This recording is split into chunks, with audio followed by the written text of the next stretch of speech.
Double বা অন্য কোনো রুম তৈরির কথা মানে কোনো কিছুই না।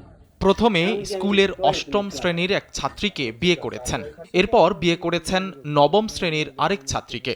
উভয় ক্ষেত্রেই কনে ছিল অপ্রাপ্তবয়স্ক। এ নিয়ে এলাকায় ব্যাপক সমালোচনা হয়। সেসব সমালোচনাকে বুড়ো আঙুল দেখিয়ে এরপর দশম শ্রেণীর আরেক ছাত্রীকে কুপ্রস্তাব দেন। এসব অভিযোগ জয়পুরহাটের কালাই উপজেলার মোলামগাড়িহাট বালিকা উচ্চ বিদ্যালয়ের ল্যাব সহকারী রবিউল ইসলামের বিরুদ্ধে।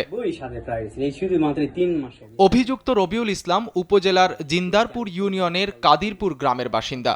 তার বিরুদ্ধে আরও অনেক ছাত্রীর সঙ্গে অনৈতিক আচরণ করার অভিযোগ রয়েছে। সম্প্রতি দশম শ্রেণীর যে ছাত্রীকে কুপ্রস্তাব দিয়েছেন, Jamuna AC, the goodness of purified air. আমার বাসায় এনেছি যমুনা ইসি, আপনি কিনছেন তো? সেই ছাত্রীর মা স্কুলটির প্রধান শিক্ষকের কাছে এ ব্যাপারে অভিযোগ দিয়েও কোনো বিচার পাননি। তাই তিনি মেয়েকে স্কুলটিতে না পড়ানোর সিদ্ধান্ত নিয়েছেন। জীবনটাই নষ্ট আমার মেয়ে, আর চাই না যে আমার মেয়ের সারা জীবন কারণ আমার মেয়েকে হারাই, এটা চাই না। শিক্ষা হারিয়ে গেছে, আমার মেয়ে খারাপ আছে। আপনার মেয়েকে পড়াবেন না? না, পড়ালেও সে অন্য স্কুলে দেবো, ওই স্কুলে আর দেবো। যেগুলো ওর কাছে প্রাইভেট পড়েছিলাম, মেয়েরা ছিলাম, মেয়েকে কারোর সাথে এই পাশের বাড়ি কি পাশের বাড়ি তার সাথে কথা বলার তো বন্ধ করে দিচ্ছে মাস্টার। ওর সাথে কথা বললেও তোমার পরীক্ষার অবস্থা খারাপ হবে, এই জন্য কেউ আর কথা বলতে বলে না, বুঝছেন? এই জন্য আমার মেয়ের তো জীবন নষ্ট হয় ওখান থেকে। যদি পারি 1 বছর লেট দিয়ে পরের বছর পরীক্ষা দেওয়া, যদি পারি এর মধ্যে আমার মেয়ের জীবনটাই চলে যায়, তাহলে এগুলা ঘাটাঘাটি করে আমি চাই যে এগুলা না ঘাটাঘাটি করবো না। যদি আমার সাপোর্টে থাকতো, যে মেয়েগুলা থাকতো, শিক্ষক থাকতো, তাহলে আমি লড়ছি।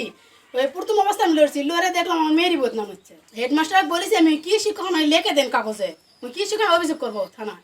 কোথায় না হলো কি তোমরা হলো পারলে টিসি নিয়ে যাও। স্থানীয়রা জানান, অভিযুক্ত রবিউল স্কুলের ল্যাব সহকারী হলেও নিয়মিত ক্লাস নেন, গড়ে তুলেছেন কোচিং সেন্টারও। কিছুদিন পরপরই তার বিরুদ্ধে ছাত্রীদের সঙ্গে অনৈতিক সম্পর্ক গড়ার অভিযোগ ওঠে। অবশ্য এসব অভিযোগ অস্বীকার করেছেন রবিউল। ওটা হলো আমাদের এই যে পারিবারিক খেতলা থেকে দিয়েছে, ওটা বয়স কম ছিল, ওটা প্রায় 16, 13, 14, 15 ছিল, 16 বাল্যবে উনি বলেছেন। আপনার ছাত্রীর সঙ্গে করেছেন, সেটা সংসার করতে। এটা হলো ওই যেটা আছে ইন্টারে আমি করেছি স্যার। কিন্তু ছাত্রীকে আপনার স্কুলে ছিল শ্লীলতাহানি করেন বা ব্যবহার করার চেষ্টা করেন মেয়েদেরকে। মোলামগাড়িহাট বালিকা উচ্চ বিদ্যালয়ের প্রধান শিক্ষক মোসাদ্দেক হোসেন জানান, অভিযোগ যখন উঠেছে তখন কিছুটা সত্যতা তো আছেই। তদন্ত করে এ ব্যাপারে ব্যবস্থা নেয়ার আশ্বাস দেন তিনি।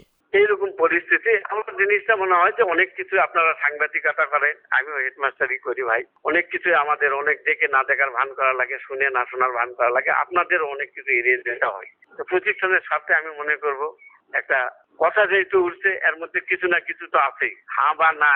এই যে পীর তাও নয়, হয়তো ওই মেয়ে যে একবারে ধাক্কা তাও নয়, এর মধ্যে অনেক কিছু ঘটনাটা আছে, আমরা সেটা তদন্ত করে দেখতেছি। কালাই উপজেলা নির্বাহী কর্মকর্তা আবুল হায়াত জানান, লিখিত নয় মৌখিক অভিযোগ পেয়েছেন তারা। ইতোমধ্যে তদন্ত শুরু করে দিয়েছেন, তদন্ত শেষে আইনগত ব্যবস্থা নেওয়া হবে। অভিযোগ আমার কাছে আসছে, মানে কেউ লিখিত আকারে দেয়নি, ওই সাংবাদিকরাই আমাকে জানিয়েছে। ওইটা অলরেডি আমি সংশ্লিষ্ট একাডেমিক সুপারভাইজার, মাধ্যমিক অফিসার, তাদের দিয়ে আমি অলরেডি তদন্ত শুরু করেছি। দেখি কতটুকু কি সত্য মিথ্যা। আমি লিখিত অভিযোগ করলে যে ভুক্তভোগী, এটা লিখিত অভিযোগ করলে আরো আমার জন্য সুবিধা হয় কাজটা করতে। তারপরেও আমি যেটুকু মানে অভিযোগ বাড়ি থেকে পেয়েছি সাংবাদিকদের কাছ থেকে, তার আলোকে অলরেডি তদন্ত শুরু করেছি। দেখা যাক তদন্ত সাপেক্ষে পরবর্তী ব্যবস্থা নেওয়া হবে। রবিউল ইসলামের এমন অপকর্মের কথা এলাকাবাসী জানলেও ভুক্তভোগীরা মান সম্মান আর নানাভাবে সমস্যায় পড়ার ভয়ে মুখ খুলতে চান না। তারা বলছেন, ল্যাব সহকারী হলেও স্কুলে রবিউলের দাপট শিক্ষকদের চেয়েও বেশি।